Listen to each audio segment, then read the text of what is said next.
Okay, first of all, let me present it. I'm Jago from Project Freak.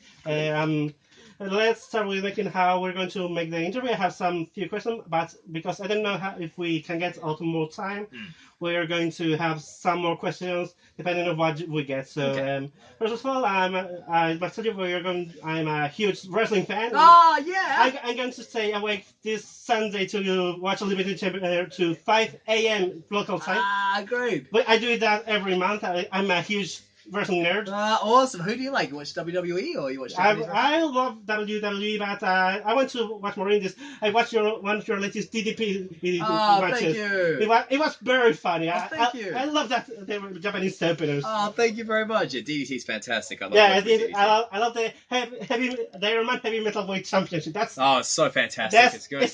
I've been heavyweight champion twice. Yeah, Twice. Very proud. Yes, I love that match. I love that championship.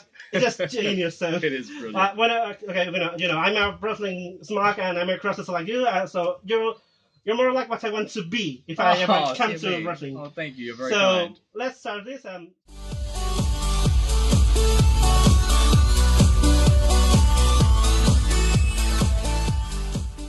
right.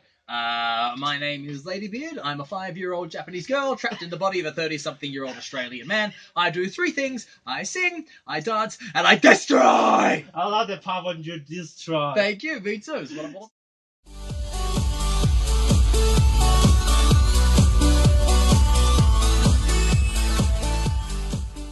I mean, it's nothing. Come on, let's face that. Come on. This is awesome. It's a long story. I've been a cross-dresser for many, many years. I started cross-dressing when I was 14 years old. 14. And what happened was one day a friend of mine had a school uniform party. So all my friends went wearing our kind of everyday school uniform with the blazer and the tie. I know that. And I said it would be hilarious if I wore my big sister's school dress. So I did that, and it was hilarious, and that made me a cross-dresser. Years later, I became a pro wrestler, and I said, you know what I'm going to do? I'm going to wear a Lolita dress into the ring, and I'm going to call myself LadyBeard. So that's how LadyBeard came to be. So mostly you just decided to expand your persona from a simple crosser to a wrestler cross-dresser idol. Well, that's right. So I started, the official birth of LadyBeard was when I first entered the ring in Hong Kong. Yes. So I did that, and I was very well received, which I was grateful for.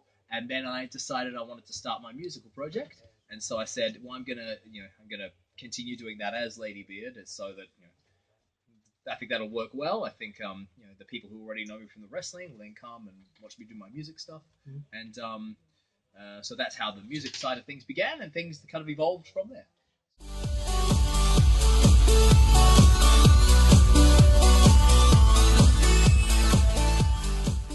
I've found that now most people who that's an interesting question actually, because there's the wrestling, and then there's the idol work, but then there's also the cosplay stuff that we do, which is kind of different again.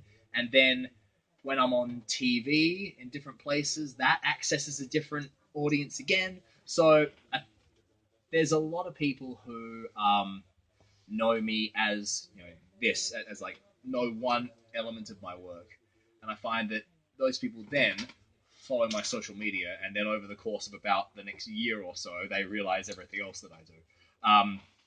So that's really quite fun, because there's fans who know everything about me, and then fans who still, like, I'll post a wrestling photo and they'll say he's a wrestler too. So it's really quite fun in that way.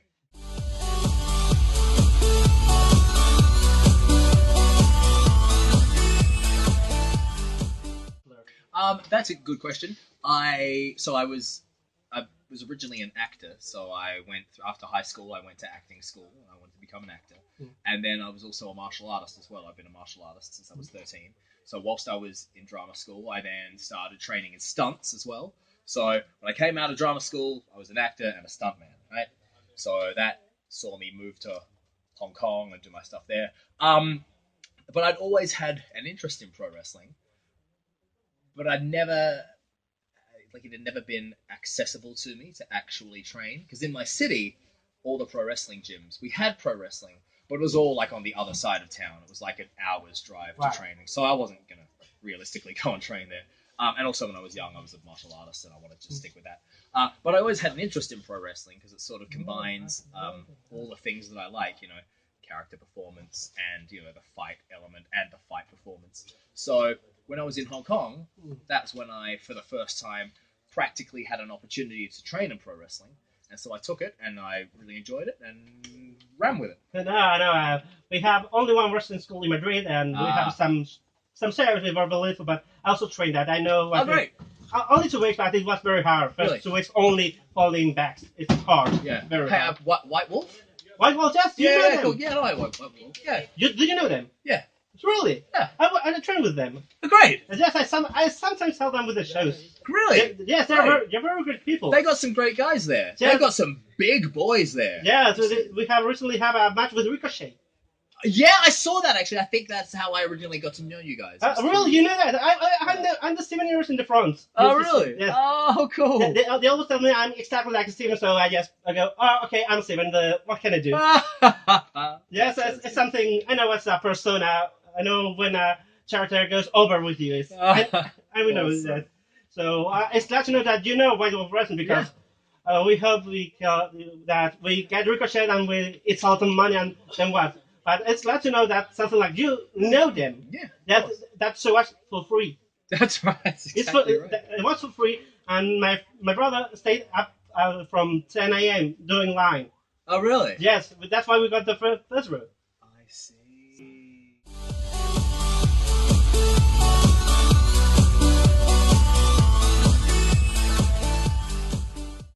Oh, I see. I understand. I mean, family, friends. I know it's not easy. I'm really lucky to have a fantastic family.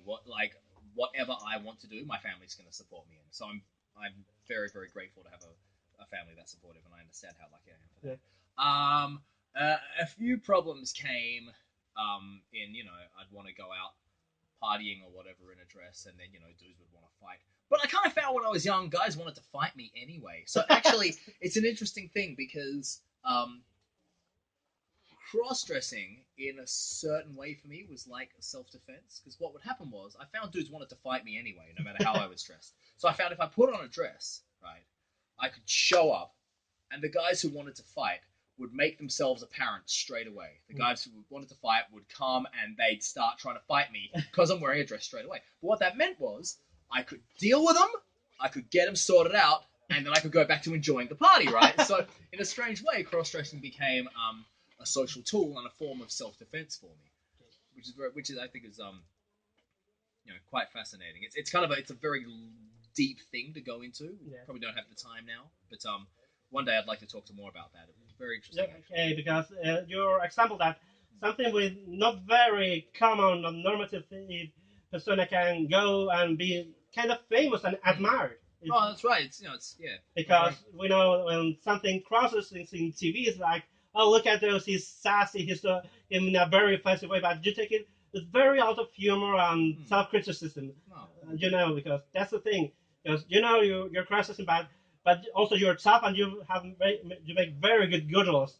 Thank you very much. Because very that's do you see like a clash of thoughts, like of prejudice? I don't know how to explain it. That's a great question. Okay.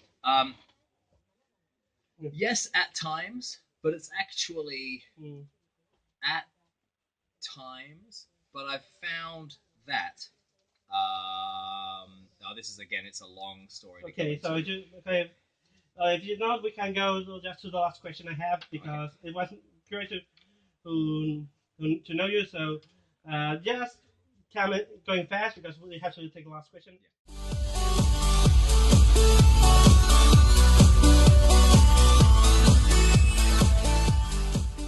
Oh, that's a great question.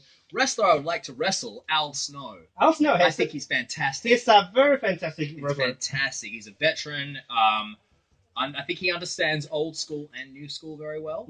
And I like, from watching him, I like the way he operates and everything. And I think he and I would have a great match together. So I would like to wrestle Al Snow. Band I would like to sing for, Slipknot. Slipknot. I think that would be Out of Control. LadyBeard and Slipknot. Yes, it'll be very fun. So. Yeah.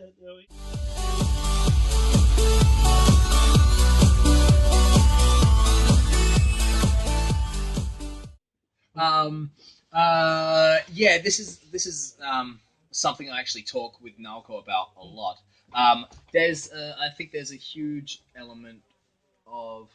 I think part of my success has revolved around in Japan. I was a foreigner coming to Japan and doing this, this interesting cross-dressing thing.